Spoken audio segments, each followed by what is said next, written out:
Chers participants, bonsoir à vous tous et bienvenue au séminaire d'aujourd'hui sous le nom Marketing du contenu. Ce séminaire se tournera autour du content marketing, les outils du content marketing, le métier, qu'est-ce qu'un responsable de content marketing et enfin les compétences requises pour être un responsable du content marketing. Tout cela avec Dr. Hala Benam. Avec Dr. Hala, membre du corps professoral de l'université Mid-Ocean. Accordons maintenant la parole à Dr. Hala. Dr. Hala, la parole est à vous. Vous pouvez commencer votre séminaire. Donc, bonsoir tout le monde. Donc, aujourd'hui, on va parler du content marketing. Et donc, on va connaître ensemble quel est le content, qu'est-ce que le content marketing. On va savoir quels sont les outils, comme déjà Dr. Malherk a précédé. Donc, nous allons voir ensemble aussi les outils et nous allons terminer avec le métier du content marketing. Donc, le content marketing est le fondement d'une stratégie de marketing digital réussie. Donc, si on va parler du marketing digital, donc on devrait sûrement et d'une façon essentielle, d'accord, soigner notre marketing de contenu. Donc, ça, il permet d'attirer du trafic, d'améliorer le référencement, de générer des leads, de fidéliser les clients et de renforcer l'image de marque de l'entreprise. Donc, nous avons déjà, vous avez compris, on a beaucoup d'avantages quand on fait attention, quand on soigne notre marketing de contenu. Donc, c'est quoi le marketing de contenu? Donc, c'est un ensemble de contenus comme son nom l'indique, qui sont produits par l'entreprise qui a pour objectif de toucher une audience cible et d'acquérir ou fidéliser des clients. Donc, il assoit la crédibilité de l'entreprise, c'est-à-dire le contenu diffusé doit être de qualité, et apporter une réelle valeur ajoutée à l'internaute qui le lira. Et donc, cette information doit le convaincre de votre expertise, de votre savoir-faire, pour qu'il puisse envisager une collaboration ou une transaction commerciale tout court. Donc, il faut bien soigner le contenu de votre site.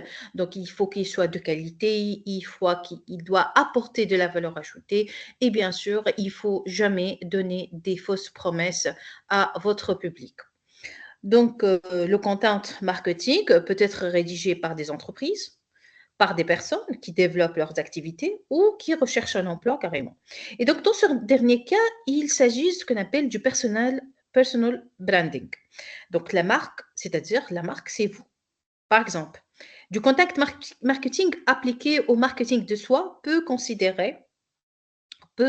en un blog diffusant un contenu de qualité attestant d'une expertise auprès d'un employeur. Donc, en tant qu'une personne qui cherche à décrocher un emploi, il peut créer lui-même un blog donc avec un contenu de qualité pour justement décrocher ou bien pour justement attirer l'attention du futur employeur. Donc c'est un conseil pour tout le monde. Celui qui veut vraiment faire une carrière dans le marketing digital, il faut dès maintenant s'investir dans un blog personnel. C'est très facile de créer un blog, surtout de soigner le contenu de ce blog. Et comme ça, quand vous allez, par exemple, vous avez envie de décrocher un emploi, de décrocher, par exemple, un job dans le marketing digital, donc il faut savoir maintenant que la première question qu'un employeur peut poser à un candidat ou à un futur employé, c'est qu'il a un blog ou non. Donc, si vous voulez décrocher un job dans le marketing digital, il faut impérativement avoir un blog et ce blog, il doit être vraiment bien soigné. Il faut non seulement il faut soigner le contenu de ce blog, mais il faut aussi l'alimenter. Il faut qu'il soit à jour. Donc, il ne faut pas le délaisser parce que si un blog il est délaissé, ça donne une mauvaise idée sur le futur candidat.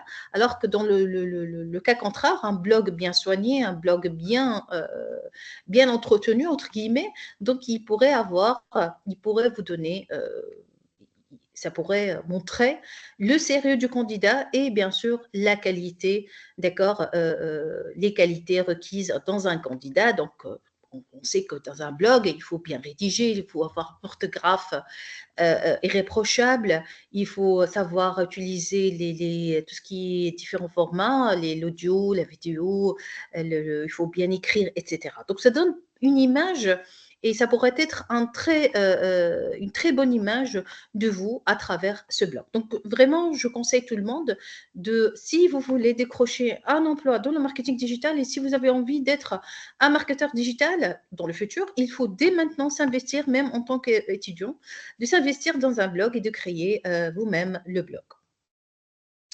Et donc, une petite remarque maintenant, le content marketing ne doit pas être confondu avec le brand content. Hein. Ce sont deux choses différentes qui concernent, le dernier concerne le storytelling de la marque et notamment les approches publicitaires centrées, c'est ça la définition du storytelling, centrées sur l'histoire et non sur le produit lui-même. Donc, une petite nuance, d'accord, il faut faire la différence entre les deux. Si on va maintenant comparer le marketing de contenu avec le marketing de marque, donc marketing qui est centré sur la marque. Le marketing de contenu, il a comme objectif d'attirer et fidéliser un public cible, alors que l'objectif du marketing de marque, c'est de construire et renforcer l'image de marque. L'approche, elle est plutôt centrée sur le public, alors que le marketing de marque, elle est centrée sur la marque elle-même. Donc, on vise à travers le marketing de contenu le long terme, alors que le marketing de marque, c'est vraiment sur le court terme. Exemple de marketing de contenu, on va les voir tout à l'heure. Donc, les articles de blog, les infographies, les livres blancs, les vidéos, les webinaires. Alors que les exemples de marketing de marque, bien sûr, on pourrait trouver ça à travers les publicités, les slogans, les parrainages, les événements, les contenus de médias sociaux, etc. Donc, une différence, d'accord, qu'il faut déjà comprendre dès le départ entre le marketing de contenu et le marketing de marque.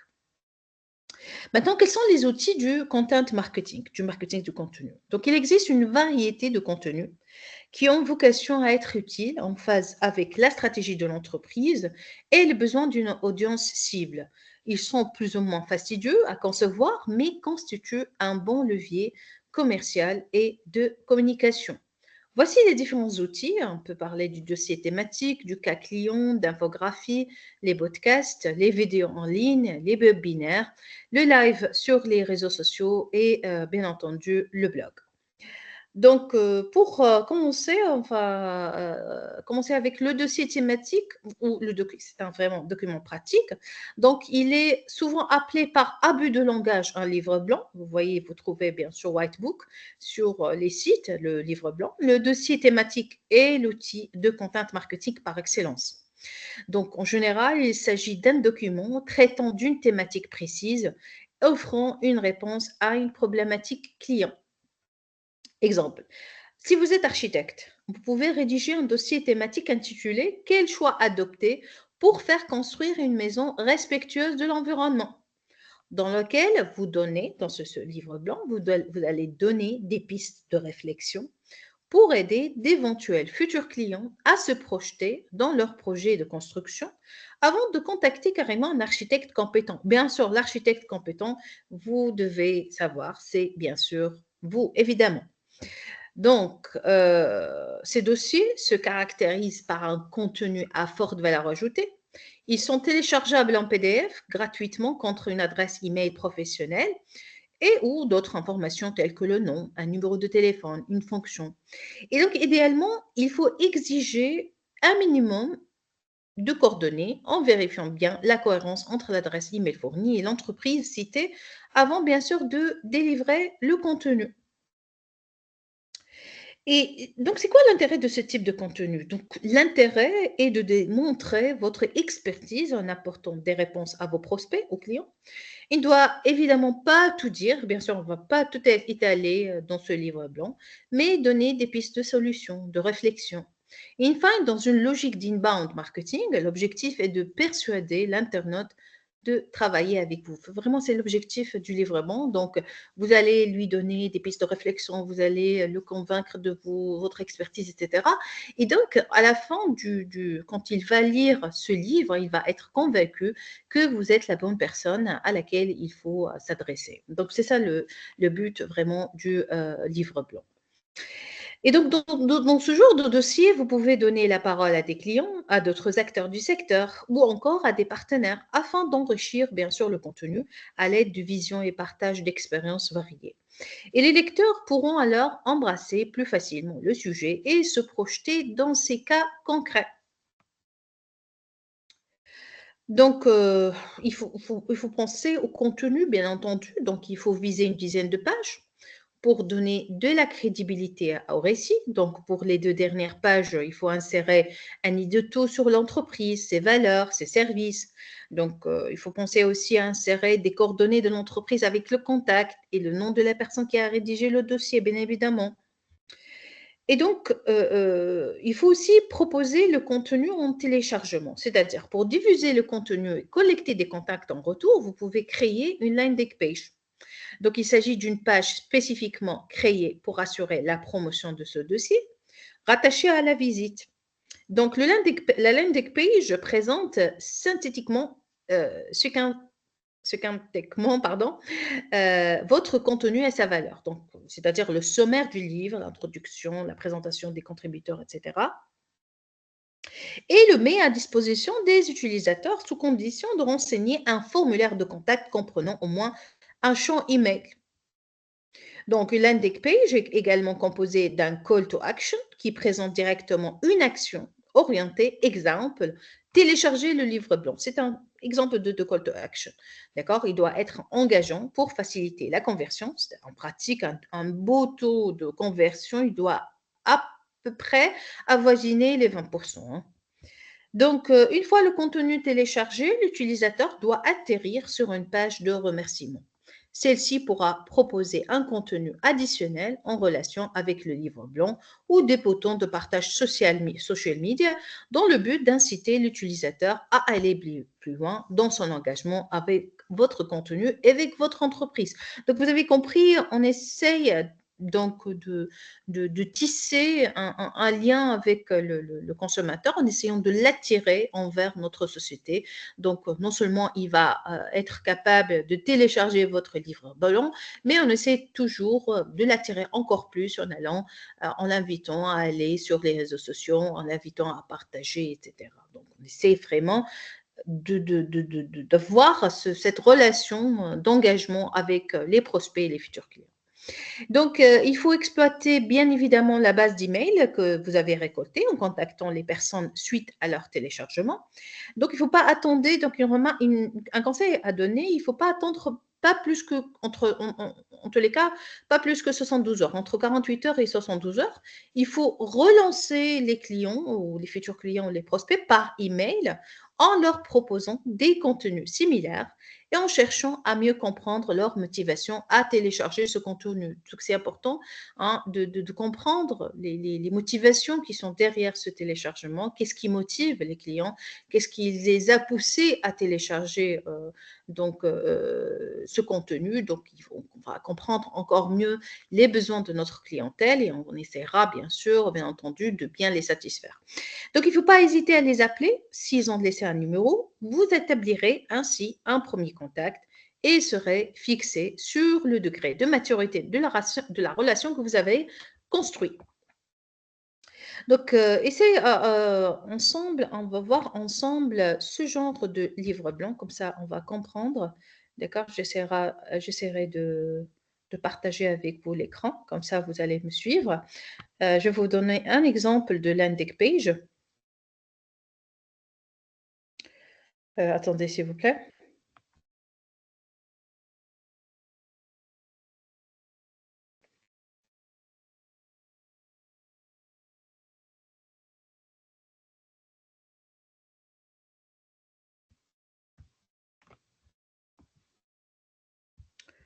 Ça n'a pas marché.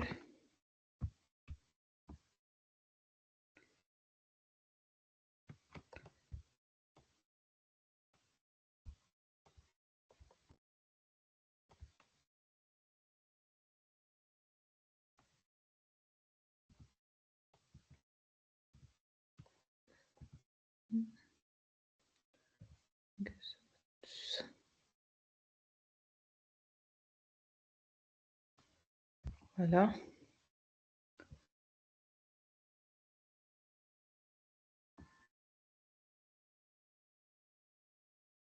Est-ce que vous voyez l'écran, s'il vous plaît? Il marche avec merveille, docteur, vous pouvez continuer. Donc, voici un rapport d'état des lieux du développement d'applications basées sur le conteneur, vous voyez.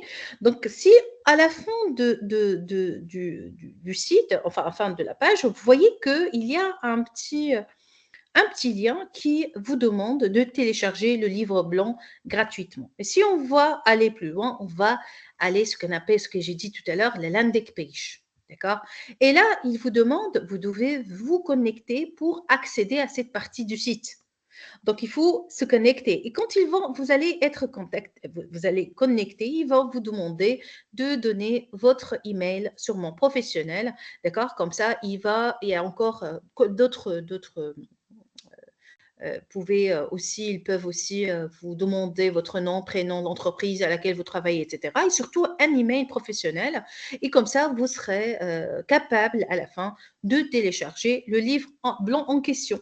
Donc comme ça, en tant qu'entreprise, on va collecter les emails des clients, des futurs clients, et on va après les contacter pour renouer encore plus des relations encore plus poussées avec eux et bien sûr, on va alimenter notre base de données. Donc, ça va être, d'accord, les bienfaits sont multiples pour l'entreprise et bien sûr, pour le client, il va comprendre encore plus, il va avoir des solutions, pas des solutions complètes, bien entendu, mais at least, au moins, il va avoir des réponses à son questionnement. Donc, si je reviens au cours, donc,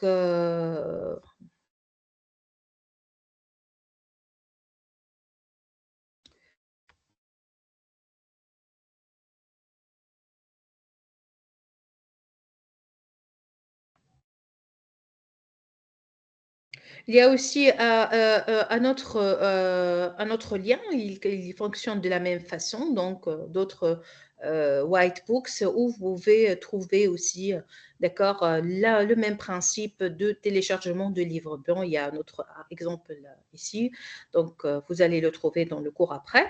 Donc si on va aller plus loin, on va parler maintenant du cas client. Le cas client, c'est un bon moyen de valoriser vos références et prouver votre expertise. Donc, ça permet de mettre en avant un projet concret ainsi que vos méthodes de travail et succès. Et à travers ce type de contenu, vous pouvez valoriser vos plus grands clients et vos plus petits. C'est-à-dire, vous allez être capable de vous assurer votre attractivité auprès d'une pluralité de cibles. Donc plusieurs cibles. Et le clé client peut être disponible à l'instar du dossier thématique au format PDF ou carrément sous format vidéo. Et donc ce dernier est très engageant et facilite d'autant plus le lien avec le client. Il sera le plus souvent laissé en libre accès avec l'objectif de maximiser sa visibilité. Donc il faut comprendre, il y a une différence. Le livre blanc, vous devez donner votre numéro, plutôt votre email, pour pouvoir télécharger, mais la vidéo, d'accord, elle est en libre accès, d'accord. Juste l'objectif à travers la mise à disposition de ces genres de contenus, c'est vraiment de maximiser la visibilité. Donc, on peut prendre l'exemple du cas client photo ou vidéo. Donc, c'est un classique dans certains secteurs d'activité, comme dans la décoration, le BTP, le design. Et le principe est simple, montrer visuellement les résultats d'un projet. Ce cas client fait la part belle au visuel et aux illustrations. Donc, c'est important de s'intéresser, donc de donner de l'importance au visuel et aux illustrations. Et les formats donc sont variés. Il existe 1000 possibilités pour valoriser les résultats et les livrables. On trouve les vidéos, les speed motions, les carousels. Et exemple de cas clients photos et vidéos, donc comme par exemple, ici j'ai pris l'exemple de Beaton Matériel Dentaire, c'est un aménageur de cabinet dentaire, opte pour un cas client photo et les résultats uniquement. Donc, on va voir les réalisations. Voici les réalisations. Donc, il fait tout ce il essaye d'aménager l'intérieur des cabinets de dentistes, d'accord, des cabinets dentaires. Donc, vous voyez qu'il essaye de montrer, d'accord, ses réalisations, d'accord, à travers ses photos. Donc, si on va passer à un autre outil du marketing de contenu, donc à part le blog et tout ce qui est, on a parlé aussi du contenu visuel à travers les vidéos, etc. aussi. Donc, on va parler maintenant de l'infographie. L'infographie, c'est un moyen de représenter l'information de manière visuelle. Schémas, icônes, dessins, chiffres, l'information est entièrement retraitée pour s'intégrer dans un grand visuel racontant une histoire avec des images et très peu de texte. Donc ici, on essaye plutôt de s'intéresser à l'image avec vraiment très peu de texte, le minimum possible en fait. Et donc ce contenu a une forte capacité virale s'il délivre de l'information bien sûr de qualité. Et donc, l'infographie est lue beaucoup plus facilement qu'un article. Ça, il faut le comprendre. En revanche, elle demande un travail important de conception. Elle nécessite idéalement l'intervention d'un graphiste. Donc, si vous n'avez pas les outils de création graphique ou de compétences dans ce domaine, vous pouvez utiliser les outils en ligne comme Pictochart, Infogrames ou bien sûr l'outil très utilisé, très populaire, le Canva. Donc, surtout qu'il y a vraiment des moyens très faciles. Donc, c'est très facile d'utiliser surtout le dernier outil, à savoir le Canva. Donc, il donne vraiment des templates bien déjà préétablis, donc qui facilitent vraiment le travail. Et même un débutant qui n'a pas beaucoup de compétences en matière de graphisme, il peut utiliser cet outil facilement, d'accord, pour créer bien sûr de l'infographie, bien entendu. Si on va aller plus loin, donc l'infographie s'intègre parfaitement à un article de blog dans lequel vous expliquez plus en détail le contenu synthétisé, donnant ainsi plus de sens et de corps à l'infographie et facilitant le partage par d'autres et nourrissant bien sûr votre SEO. Donc, c'est très important. Et donc, il ne faut pas juste oublier quelques petits détails, quelques conseils, d'accord, pour les infographies. Donc, il faut ne pas oublier de signer l'infographie de manière à bien indiquer que vous êtes l'auteur de ce contenu. Il faut vous comprenez qu'on va partager, repartager l'infographie. Donc, c'est très important de mettre votre nom là-dessus pour qu'il ne soit pas dupliqué ou utilisé par d'autres, at least. N'hésitez pas, bien sûr, pour gagner en visibilité, c'est ce qui nous concerne le plus, c'est ce qui compte le plus. Et donc, il ne faut pas hésiter à y apposer le logo de votre entreprise, vos coordonnées, etc. Il ne faut pas oublier aussi d'autoriser le partage de ce contenu avec citation de l'auteur, donc voire avec un lien par exemple, et vous allez faciliter ainsi la viralité tout en conservant la propriété du document. N'oubliez pas de dater l'infographie, surtout si elle contient des chiffres qui évoluent d'une année à l'autre. Donc, c'est important de donner, par exemple, l'année et le mois, par exemple, où vous avez fait l'infographie. Donc, il faut apposer la date, d'accord, sur l'infographie. D'ajouter des sources de vos données si vous avez utilisé, bien sûr. Donc, il faut toujours donner les sources si vous avez, par exemple, utilisé des sources, d'accord, pour crédibiliser le contenu et donner surtout, ça sera encore bien, parce que si on donne par exemple des statistiques, on donne que 20% par exemple des Tunisiens utilisent l'Internet.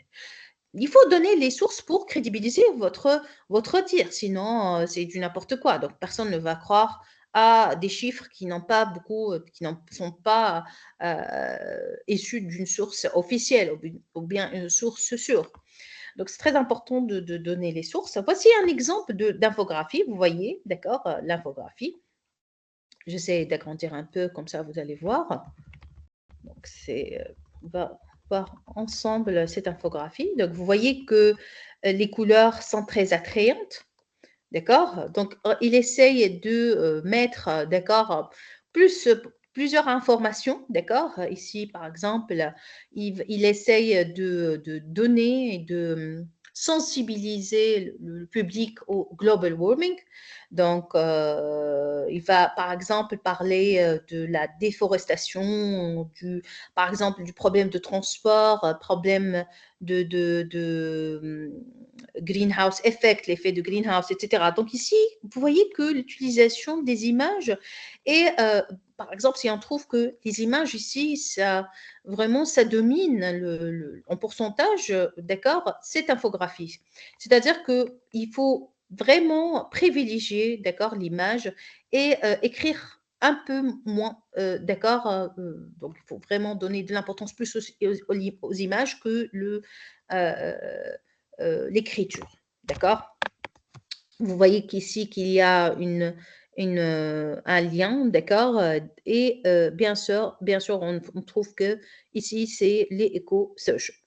Donc, vous voyez que l'infographie, il faut vraiment avoir quand même quelques compétences en infographie, en graphisme. Sinon, vous pouvez utiliser, comme j'ai dit, des outils comme Canva qui vont vous aider, d'accord, à faire vous-même l'infographie.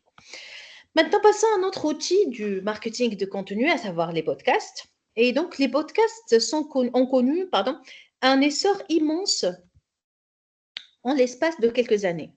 Donc, ce n'est pas vraiment nouveau, en 2004, ils ont vu le jour, mais il est depuis 2019 un support fortement plébiscité par les marques en itinérance ou chez soi. Le podcast est facile à consommer, peut être emporté partout, et s'écouter en faisant autre chose. Donc, on peut écouter un podcast en faisant, par exemple, beaucoup de choses, et on voit maintenant les jeunes s'intéressent aux différents podcasts avec différentes thématiques.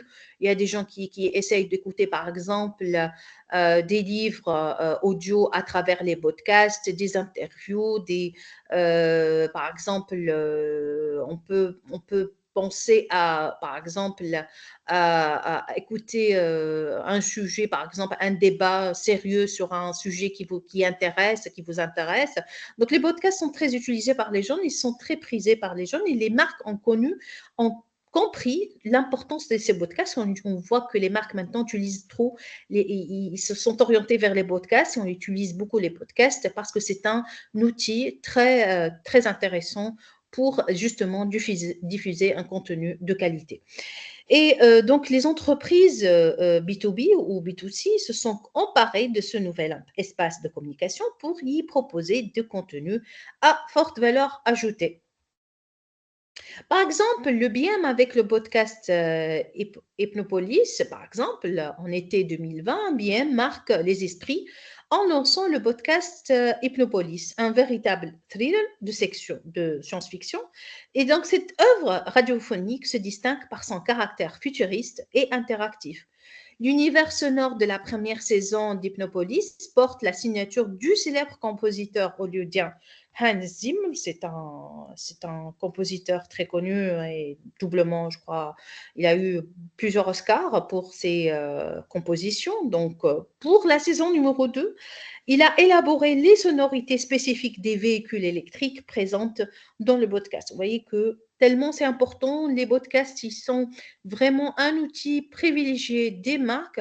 Ils les essayent même de faire attention. Donc, ils font appel à des noms, à des stars de renom, à des personnes renommées pour, surtout par les grandes marques, pour justement soigner et donner un podcast de qualité bien sûr aux clients et futurs clients, bien sûr. Maintenant, si vous voulez voir le Hypnopolis, l'épisode numéro 1, voici le lien. Donc, comme j'ai dit, c'est une série fictive produite par le groupe IE. Donc, ça combine plusieurs éléments de et science-fiction. Et d'accord, elle est conçue surtout pour captiver les auditeurs avec une narration immersive et des valeurs de production élevées, explorant souvent des thèmes liés à la technologie, à la société et à l'expérience humaine. Donc, une autre un autre point, donc la seconde saison de ce podcast, elle est sortie en 2021. Elle est signée par l'écrivain britannique Robert Valentine et propose une innovation notable. Les auditeurs maintenant peuvent, par des courtes commandes vocales, influer sur le cours des événements. Le récit évolue donc selon les décisions prises, procurant une expérience à la fois unique et très engageante à l'auditeur. On a vu avec l'avènement du Web 2.0, pardon, le consommateur maintenant, il n'est plus juste une personne qui va recevoir. Le consommateur maintenant, il co-crée avec les marques, surtout à travers les sites web, etc., avec les réseaux sociaux, etc.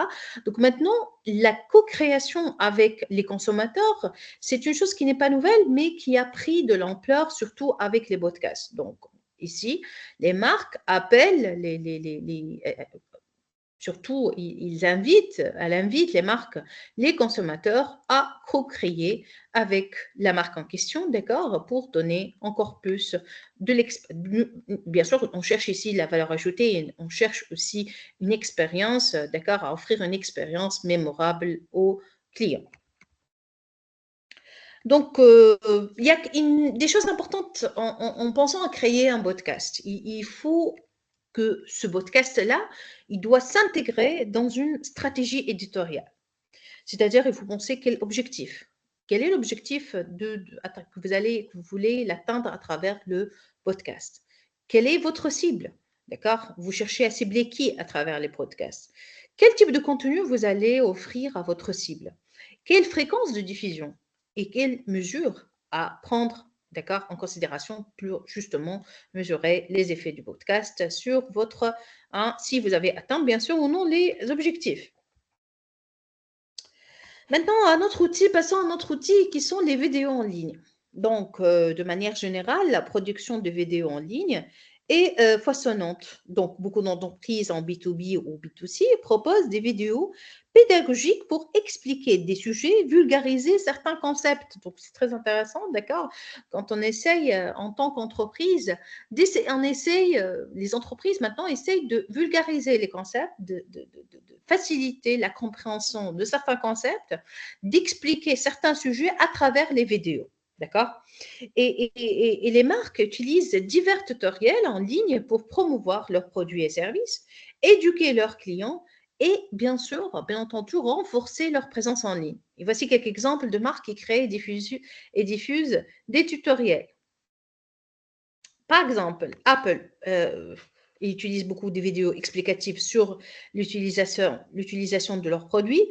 Sephora, donc tutoriel de maquillage et de soins de peau. Ikea, tutoriel de montage de meubles, surtout il y a beaucoup de consommateurs qui trouvent beaucoup de difficultés à monter eux-mêmes les meubles. Donc, Ikea, à travers les vidéos en ligne, essaye de faire comprendre comment ça marche, comment vous pouvez assembler les meubles en question.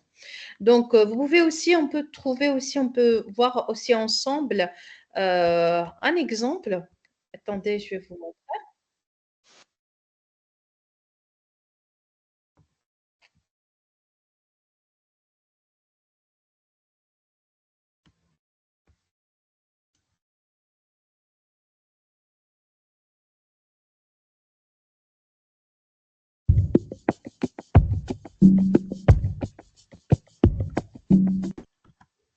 Par exemple, voici le tutoriel de comment installer un rail pour rideau simple par IKEA. Donc, vous voyez comment la personne en question, elle essaie de montrer les steps, d'accord, pour sûrement les meubles en question. C'est une vidéo qui n'est pas très longue, donc on voit que 1 minute 30 maximum. Donc, il faut penser que le client, il va vite s'ennuyer. Donc, il faut pas vraiment, la vidéo ne doit pas vraiment être très longue, juste une petite minute ou bien 1 minute 30, c'est largement suffisant pour expliquer comment ça marche. D'accord? Donc, c'est vraiment, c'est un moyen très efficace, mais c'est un moyen aussi pour aider les consommateurs, d'accord, à comprendre comment ça fonctionne. Donc, je reviens vers le cours. Donc, il faut comprendre qu'il n'est pas toujours nécessaire d'avoir les moyens d'un studio vidéo professionnel pour publier les vidéos, parce que j'entends très, très souvent cette question. Donc, c'est un peu difficile. Comment est-ce que je pourrais avoir une vidéo de qualité sans avoir un studio? Je fais appel à un professionnel pour faire une petite vidéo. Donc, à l'instar, c'est comme la même chose comme podcast, la prise son est un élément central. Il faut penser que le son est très important. Il faut adopter les mêmes bonnes pratiques. Donc, il faut vraiment soigner votre image. Par exemple, pour l'image, il n'est pas toujours nécessaire d'avoir les moyens d'un studio vidéo professionnel pour publier des vidéos. Donc, utilisez un pied sur lequel fixer le smartphone. Par exemple, si vous avez un smartphone, un téléphone, d'accord, il faut juste penser à fixer le smartphone pour que la caméra, pour gagner en stabilité. Parce que vraiment, vous voyez que quand on essaye de voir une petite vidéo, donc une main tremblante ou une image qui tremble, c'est pas vraiment beau à voir, ni donc les consommateurs, votre public, il va être vite ennuyé. Donc, ça va lui donner, donc il va poser des questions sur la qualité de votre vidéo et la qualité de votre travail carrément. Donc, si vous êtes sérieux ou non, carrément. Donc, il faut penser à la stabilité. Donc, il faut peut-être s'investir dans, par exemple, un trépied, d'accord, pour stabiliser par exemple, le smartphone. Il faut veiller à prendre en compte tout ce qui apparaît dans le champ de la caméra. En particulier, prenez garde à l'arrière-plan. Vous pouvez imaginer que le logo de votre marque soit présent, par exemple. Maintenant, on a beaucoup de moyens pour, par exemple, pour soigner le background, pour flouter le background, par exemple, ou carrément, il faut penser à un mur blanc, d'accord, où vous pouvez apposer votre logo, d'accord. C'est très facile d'utiliser, d'accord, un logiciel pour retoucher votre vidéo. Donc, cadrer en laissant un peu d'air en dessus des personnes interviewées. Donc, dans le cadrage, quand vous allez cadrer, il faut vraiment ne pas couper la tête de la personne en question. Donc, il faut laisser un petit peu de place, d'accord, sur la tête de la personne que vous allez interviewer, par exemple. Donc, quelques bonnes pratiques. Il y a d'autres, bien sûr, qu'il faut pas oublier. Donc, il faut juste investir, d'accord? Si vous êtes sérieux, il y a des tutoriels sur Internet qui vont vous aider. D'accord, c'est gratuit. Vous pouvez les consulter. Donc, il y a plusieurs sources sur Internet gratuites qui vont vous aider à comment faire une petite vidéo en 1 minute 30, c'est pas vraiment beaucoup, vous pouvez l'utiliser. Maintenant, avec l'avènement de l'intelligence artificielle, vous voyez que par exemple le ChatGPT, maintenant il donne la possibilité, et là c'est très récent, vous pouvez lui donner un petit paragraphe et vous pouvez lui demander de faire de ce petit paragraphe une petite vidéo. C'est vrai que c'est pas très très professionnel, c'est pas vraiment de la qualité, mais au moins ça pourrait donner, d'accord, ça pourrait être d'une aide précieuse pour les gens qui ne s'y connaissent pas. Donc ils pourraient transformer quelques petites phrases, d'accord, en une vidéo, d'accord, courte. Le output, c'est pas vraiment, comme j'ai dit, de qualité, mais at least, au moins, ça pourrait aider les gens qui ne s'y connaissent pas dans le montage vidéo. Maintenant, on passe à un autre outil qui sont les webinaires. Les webinaires se sont fortement développés en l'espace de 5 ans. Surtout, la crise sanitaire liée à l'épidémie de Covid-19 a accéléré fortement son adoption. Donc, initialement, il s'agissait surtout d'une conférence menée par une personne devant un public muet, mais capable d'interagir par chat interposé. Peu à peu, les formats sont devenus hétérogènes. Ils peuvent s'apparenter à de véritables tables rondes en ligne, voire des ateliers participatifs. Donc, grâce à des dispositifs facilitant la collaboration entre les participants, en général, les webinaires n'excèdent pas 1 heure, comprenant une vingtaine de minutes dédiées aux questions des participants. Donc, si je vous donne un conseil, si vous allez faire un jour, vous allez être, par exemple, une entreprise qui veut faire des webinaires avec votre public, il ne faut pas excéder 1 heure. Parce qu'au-delà d'1 heure, votre public il va être ennuyé. Donc, il faut vraiment lui donner la chance de parler, de vous poser des questions. Donc, d'une façon générale, les webinaires donc, ne doivent pas excéder 1 heure, d'accord? Y compris une vingtaine de minutes qui sont dédiées, d'accord, aux participants.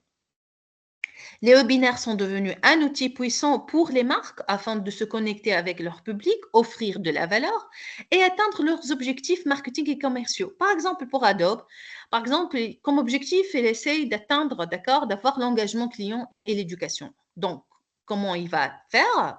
Donc, Adobe, ils ont proposé des webinaires sur l'utilisation de la suite Adobe Creative Cloud avec des conseils pratiques et des démonstrations de public. Donc, c'est très important, d'accord, ces webinaires pour les entreprises. Maintenant, si on passe pour un autre outil qui est le live sur les réseaux sociaux. Donc, les lives sur les réseaux sociaux, notamment sur YouTube, Facebook, Instagram, ont connu un fort développement. À l'instar de webinaires, ils ont pris une place très importante durant la crise sanitaire liée à l'épidémie du Covid-19, dans la vie de certaines marques qui avaient l'habitude de réunir des communautés lors des événements physiques. Vous savez que, bien sûr, durant la crise d'épidémie, c'est-à-dire du Covid, donc les événements n'étaient pas possibles. Donc, ils ont essayé ça, de remplacer ça par les lives sur les réseaux sociaux. Hein. Et donc, en utilisant Facebook Live, les marques peuvent créer des expériences authentiques et interactives qui soulignent l'engagement, renforçant la visibilité de la marque et augmentant la fidélité des clients. Et il faut comprendre que le live sur les réseaux sociaux, d'accord, les marques les utilisent, d'accord, pour diffuser en direct sur Facebook, par exemple, pour diverses stratégies de marketing et d'engagement avec leur audience. Voici comment les marques utilisent les diffusions en direct sur Facebook. Par exemple, ils essayent de faire des annonces de produits, essayent de faire des annonces sur par exemple, les prochains lancements de produits, nouveaux produits. Ils essayent de consacrer, par exemple, des séances questions-réponses. D'accord? Ça donne, d'accord, la possibilité à la communauté de poser des questions, d'accord, et d'interagir directement avec la marque. Bien sûr, ils peuvent, bien sûr, à travers les lives Facebook, organiser des événements, faire des conférences. On peut, par exemple, faire couvrir ou bien faire participer, c'est-à-dire inviter la communauté par exemple, à être présente lors d'un événement en direct. Donc, on peut diffuser un événement en direct à travers le live. Donc, il y a aussi, on peut utiliser les lives sur les réseaux sociaux à travers les séances de formation, de démonstration. On peut, bien sûr, en tant qu'entreprise ou marque, on peut, bien sûr, à travers les lives, consacrer un petit temps au bon plan, aux ventes flash. On peut, par exemple, organiser, d'accord, par exemple, par exemple, on peut même utiliser ça pour organiser des jeux concours. On peut faire, par exemple, des petites ventes en flash, comme je viens de le dire. On peut faire des entrevues carrément avec des influenceurs et des partenaires, et comme ça, on laisse les personnes, d'accord, les clients, votre communauté, interagir avec ces influenceurs, avec les partenaires de votre marque, et comme ça, vous pouvez la communauté peut interagir directement, leur poser des questions et avoir leur feedback, etc.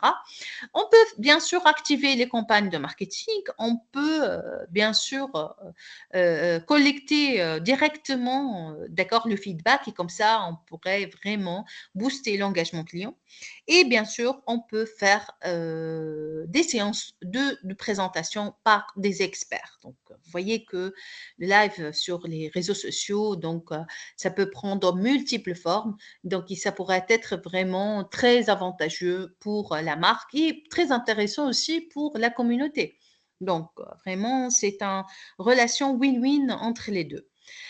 Maintenant, si on passe au dernier outil, à savoir le blog. Donc, le blog, il faut comprendre, si on va définir le blog, c'est un site Internet qui se présente sous la forme d'un journal intime, avec des successions d'articles datés. Et ces publications sont présentées par ordre antéchronologique, c'est-à-dire du plus récent au plus ancien, et sont également organisées par catégorie. Si on va prendre un exemple, par exemple, vous voyez qu'il y a plusieurs thématiques qui tournent autour, les blogs utilisent, donc on peut utiliser les blogs autour de plusieurs thématiques. Si on peut prendre par exemple les blogs voyage. On va voir ensemble les blogs voyage. Attendez, je vais partager avec vous.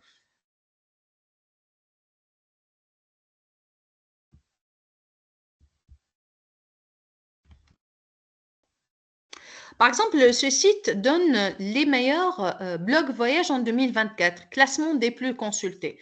Par exemple, si on va voir ensemble, par exemple, la liste, par exemple, c'est une liste du blog voyage qui démontre, d'accord, le nombre de visiteurs mensuels enregistrés, par exemple, en mai 2024. Voici le blog voyage le plus visité en mai 2024 avec presque plus que 800 000 visiteurs. On va les voir ensemble. Voir ce blog voyage le plus visité en mai 2024. Vous voyez le blog je ne sais pas si vous voyez le blog, c'est bon? Vous voyez le blog? Blog voyage? Oui, nous pouvons la voir avec merveille. Vous pouvez continuer, docteur. Merci. Donc, vous voyez le blog ici, l'URL du blog, c'est voyagetips.com. D'accord? Et vous voyez que les onglets, par exemple, il y a plusieurs onglets, voyage tips, destination, circuit, contact, comment organiser un voyage, location en voiture, par exemple. Donc, on voit qu'il essaie, donc à travers le voyage, à travers ce blog, on voit plusieurs d'accord, destinations, d'accord, les plus prisées, par exemple à Barcelone, à Londres, à Venise, etc. Et on voit, par exemple, cette catégorisation, c'est-à-dire il met les destinations selon les continents, en Europe, en Asie, etc. Et on voit, comme si j'ai dit, du plus récent, vous voyez que vraiment, c'est aujourd'hui qu'il a mis le 21 décembre. Vous voyez que vraiment, c'est très récent. Donc, c'est un blog très bien entretenu qui est mis à jour régulièrement. Donc, vous voyez que le dernier article, il est apparu aujourd'hui même, le 21 décembre, par exemple, où dormir à Budapest, dans quel quartier se loger, etc. Et vous voyez que c'est vraiment, les articles, ils sont très bien organisés, d'accord, du plus récent au plus ancien. Donc le 21 décembre, c'est le dernier article. On voit le 12 novembre, le 3 septembre, etc. Donc, parfois, on trouve deux articles le même jour, trois articles même, et il essaye vraiment d'alimenter le blog parce qu'il est très prisé, très visité. Donc, c'est un blog bien entretenu, bien attractif. Vous voyez, les couleurs, elles sont très, très belles, très attrayantes. Et c'est un blog de voyage très, très visité, d'accord, avec plus que 800 000 visiteurs. Vous voyez qu'il essaye maintenant que le blog, c'est un moyen, c'est vraiment un outil incontournable pour le marketing de contenu. Si je reviens vers le cours,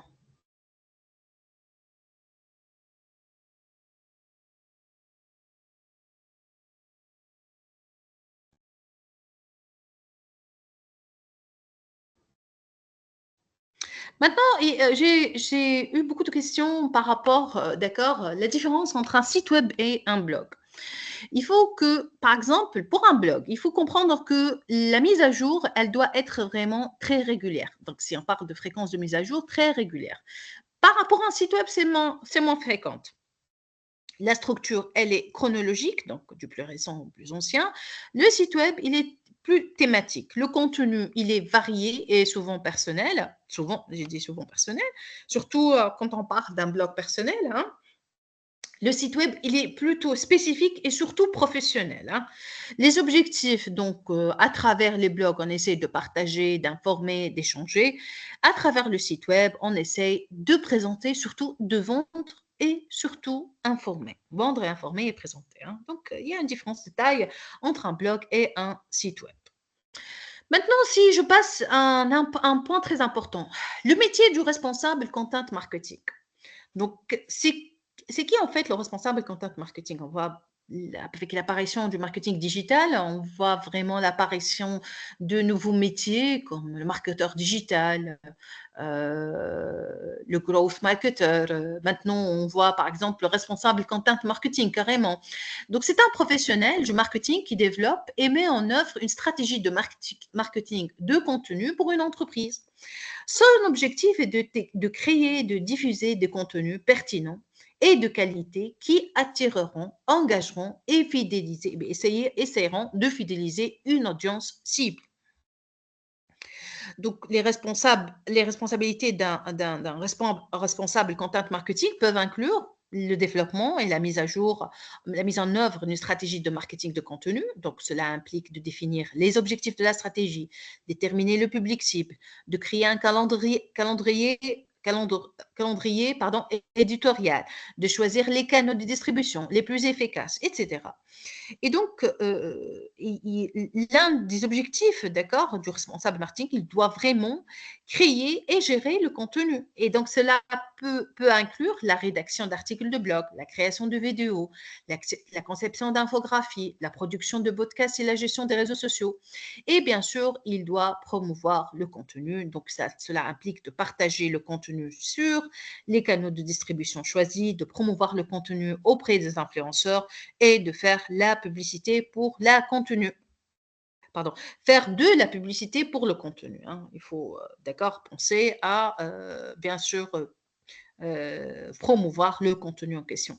Donc, essayez aussi, bien sûr, donc quand on va mettre en œuvre une stratégie, il faut toujours penser aux résultats. Hein. Et bien sûr, il est amené à analyser les résultats. Donc, cela implique de suivre les performances du contenu et d'apporter des modifications à la stratégie en fonction des besoins. Maintenant, quelles sont les compétences requises pour être un responsable content marketing? Il faut, bien entendu, que vous avez compris, donc il faut soigner le contenu. Le contenu doit être de bonne qualité à une forte valeur ajoutée, donc il faut vraiment qu'il doit avoir d'excellentes compétences en rédaction et en édition. Donc le responsable content marketing doit être capable de créer des contenus clairs, concis et engageants. Donc, il doit connaître, bien sûr, avoir des connaissances du marketing numérique, c'est-à-dire, doit comprendre les principes du marketing numérique, être capable d'utiliser les outils et plateformes numériques pour promouvoir le contenu. Et bien entendu, il doit avoir de solides compétences en communication. Le responsable content marketing doit être capable de communiquer efficacement avec un public cible et avec les membres de l'équipe avec laquelle il travaille. Il doit avoir bien sûr la capacité à travailler de manière autonome en équipe. Donc, le responsable content marketing doit être capable de travailler de manière autonome pour gérer les tâches quotidiennes, mais il doit également être capable de collaborer avec d'autres membres de l'équipe pour atteindre les objectifs marketing. Je vous remercie pour votre attention. J'espère que cette formation, elle est intéressante pour vous et je cède la parole à Dr. Melek. Merci. Merci infiniment à vous, docteur, pour tous vos efforts. Pour ceux qui ont des questions, veuillez s'il vous plaît soit lever la main, soit les écrire sur le chat.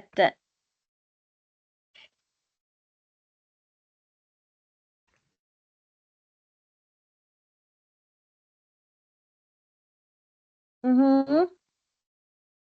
Qui ont des questions? Donc, vous pouvez poser vos questions soit en levant la main, soit en l'écrivant sur le soit en les écrivant sur le chat.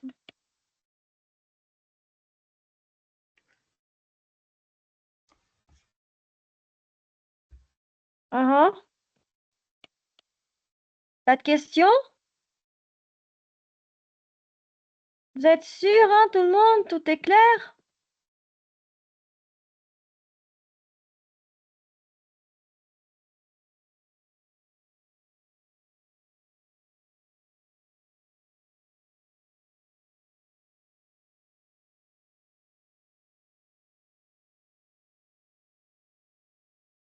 Ok, Hanani, bonjour tout le monde. Tout d'abord, je remercie notre université pour le choix pertinent des thèmes et je tiens à remercier notre prof pour cette présentation très riche en infos et en même temps qui sont clairs et conçus. J'aimerais savoir c'est quoi le BTOA et BTOC.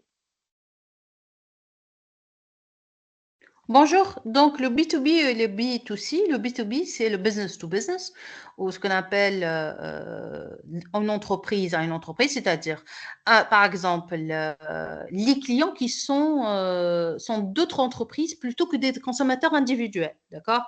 Donc le B2B, c'est-à-dire des entreprises qui s'adressent à d'autres entreprises, vous voyez?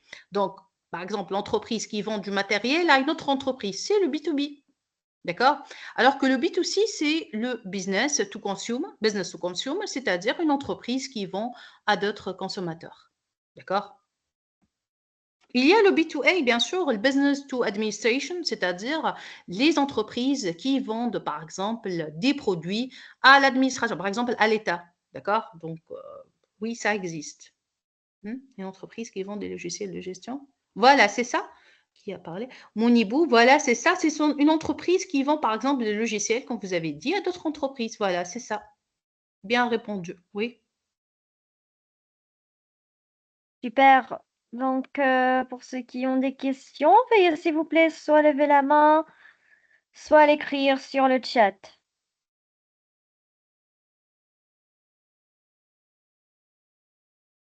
Tout est clair, tout le monde? C'est le moment ou jamais, hein? Merci beaucoup. Ok. Hanani, merci beaucoup pour votre présentation. Ma question, comment peut-on améliorer l'interaction avec le public cible via les outils cités? Bonjour, Hanan. Donc, comment on peut améliorer l'interaction avec le public cible via les outils cités? Par exemple, j'ai dit, si je vous donne un exemple, et je reviens vers ça parce que c'est très important. J'ai dit tout à l'heure, à travers les exemples, qu'il faut vraiment pousser le client à call to action. C'est-à-dire, si je prends l'exemple tout d'abord du livre blanc, d'accord? Donc, j'essaie dès le départ, d'accord, de collecter son email, oui ou non. Donc, il ne peut pas télécharger le livre blanc en question, d'accord, sans avoir donné l'email. Et quand il va donner l'email, j'ai donné des conseils dans le cours, il faut justement ne pas oublier, d'accord, d'interagir avec la personne en question. C'est-à-dire, lui donner, on peut à travers, on peut relancer, d'accord, la relation, donc on peut lui envoyer d'autres emails, on peut lui inviter à avoir d'autres contenus similaires, on peut lui proposer, d'accord, d'aller sur les réseaux sociaux, encore entrer en contact avec lui. Donc, à travers, par exemple, cet exemple, un petit exemple qui est le livre blanc, on peut vraiment améliorer, d'accord, et inciter les clients à interagir avec nous en tant qu'entreprise.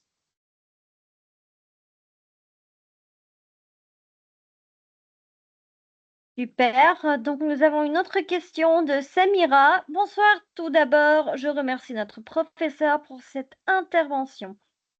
Selon vous, quelle est la meilleure stratégie marketing pour diffuser des publications d'une institution? Est-il suffisant de les mettre sur le site, tout simplement? Comment améliorer l'interaction avec un public averti?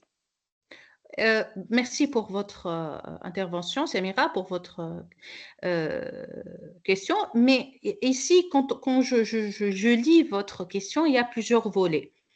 Déjà, vous avez parlé de meilleure stratégie marketing pour diffuser des publications d'une institution. Quelle institution? Vous parlez de quelle institution déjà? Quand on parle de meilleure stratégie marketing, vous voulez dire quoi par une meilleure stratégie? Ça veut dire quoi? Vous voulez parler de quoi? Parce qu'une meilleure stratégie, quand on parle d'une stratégie, est-ce qu'il y a une stratégie qui est meilleure qu'une autre? C'est-à-dire quoi? Ça dépend des objectifs, ça dépend de votre, déjà de votre public, ça dépend des canaux que vous allez utiliser. Donc c'est un peu flou comme question, il faut me donner d'autres éléments. Est-il suffisant de les mettre sur les sites tout simplement? Ça veut dire quoi un site?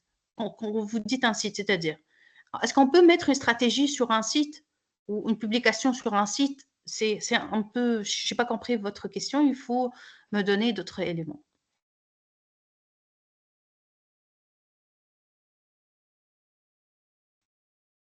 Ok, veuillez clarifier votre question. Samira, institution de formation des cadres. Institution de formation de cadre, oui, c'est une institution. Qu'est-ce que vous cherchez? C'est quoi votre objectif?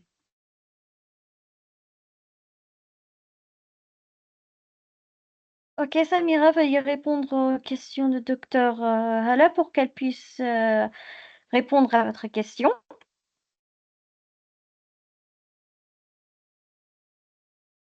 jusqu'à l'arrivée de Samira. Pour ceux qui ont d'autres questions, vous pouvez soit lever la main, Faire soit les diffuser écrire les sur le chat. publications. Faire diffuser les publications de cette institution.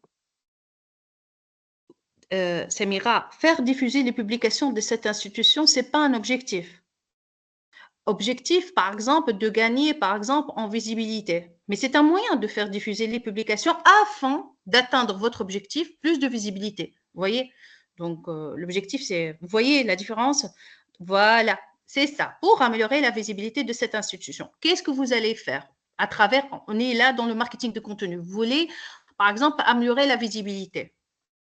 Si vous voulez améliorer la visibilité, selon vous, comment vous allez faire? J'ai donné des outils, j'ai donné le blog, j'ai donné par exemple le livre blanc. Je ne peux pas dire que par exemple le livre blanc, il est meilleur que par exemple la vidéo en ligne ou bien meilleur. Tout dépend de vous. En tant qu'entreprise, qu'est-ce que vous allez chercher? Quelle est votre cible? Par exemple, je vous donne un exemple. Si ma cible, ce sont des jeunes, d'accord? Peut-être je serai amené des ados de la génération Z. Je serai plutôt, je serai d'atteindre, d'accord, cette cible-là, d'accord, par exemple en diffusant des vidéos sur TikTok, parce que c'est le réseau social le plus prisé par la génération Z. Vous voyez? Donc, tout dépend de plusieurs facteurs. Tout dépend de votre besoin, tout dépend de votre objectif, tout dépend de votre cible, tout dépend de vos compétences, des moyens que vous avez. Si, par exemple, vous n'avez pas les moyens de faire, par exemple, vous n'avez pas les moyens, par exemple, de faire de l'infographie. Par exemple, vous n'avez pas les compétences, d'accord, d'un graphiste ou vous n'avez pas les moyens de faire appel à un graphiste. Peut-être, dans votre cas, l'infographie, ce n'est pas le meilleur cas.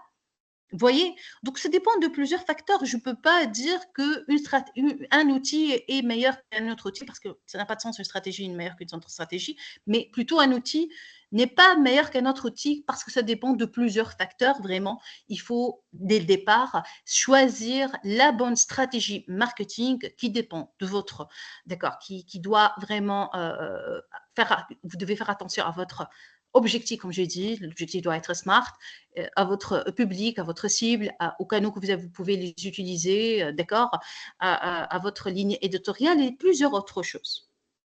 Stratégie.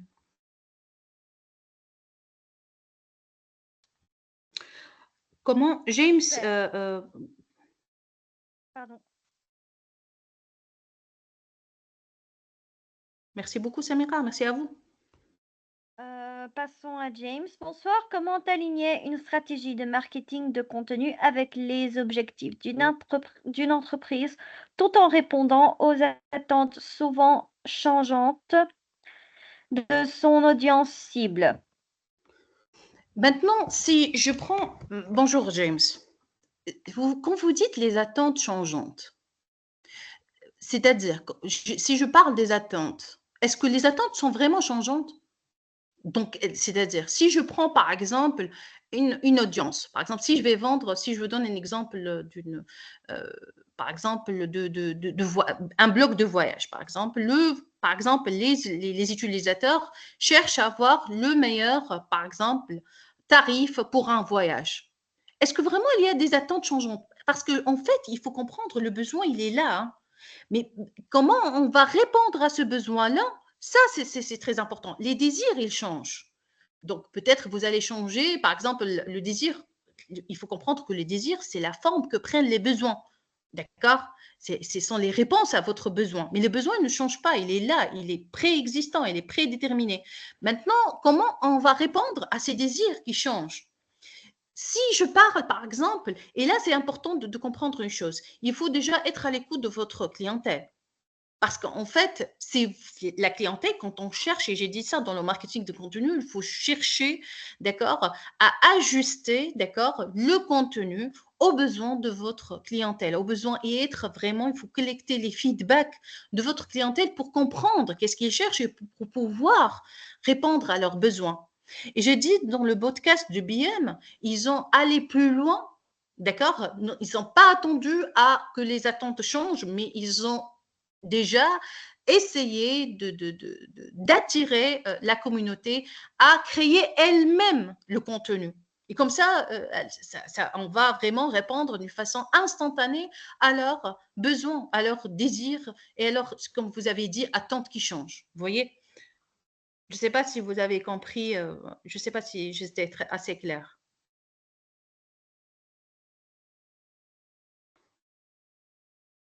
Super. Donc, pour ceux qui ont des questions, veuillez s'il vous plaît soit lever la main, soit les écrire sur le chat.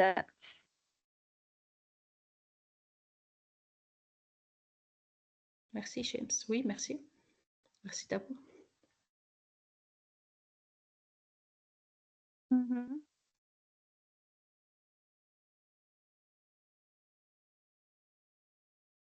Donc, vous n'avez plus de questions, tout est clair? Je pense que nous avons répondu à la plupart des questions. À la fin du séminaire d'aujourd'hui, docteur, voulez-vous ajouter quelque chose? Je vous remercie beaucoup, Dr Malek, pour avoir coordonné et supervisé ce séminaire. Je remercie tous les participants qui étaient présents aujourd'hui. Juste un petit détail, donc si vous voulez encore approfondir, parce que j'ai mis de côté le blog qui est vraiment, c'est un sujet très, très, très euh, non seulement pertinent, mais aussi ça demande encore plus du temps. Si vous voulez, on pourrait, d'accord, avoir une autre. Je vais voir avec bien sûr Dr Malek et on va voir la prochaine fois peut-être, on va voir le blog parce que c'est un sujet très important, très pertinent. Et avec Dr Malek, je vais voir si on pourrait consacrer toute une formation sur le blog parce que c'est très intéressant et c'est très, très important à comprendre ce cours, d'accord, et voir le blog comme une formation à part. Je vous remercie beaucoup et à très bientôt. Merci infiniment à vous, docteur, pour tous vos efforts. Merci aux participants pour avoir participé au séminaire d'aujourd'hui. Attention, attention, attention, nous avons un certificat de participation. Veuillez, s'il vous plaît, vous inscrire via le lien envoyé sur le chat. Pas d'inscription, pas de certificat de participation. Pour ceux qui disent qu'il n'est pas accessible, veuillez s'il vous plaît vérifier votre connexion car le lien marche avec merveille. Vous pouvez également suivre les dernières actualités concernant les séminaires, formations, ateliers, concours et l'inscription au programme d'études de l'université via le compte officiel de l'université sur Facebook, le groupe WhatsApp des activités étudiants ou encore le site web. Merci à vous tous. Nous nous verrons Inch'Allah dans nos prochaines activités et séminaires qui auraient lieu la semaine prochaine. Restez connectés. Suivez notre page officielle de l'université sur Facebook ou encore le site web de l'université. Nous vous souhaitons une excellente soirée. À très bientôt et au revoir.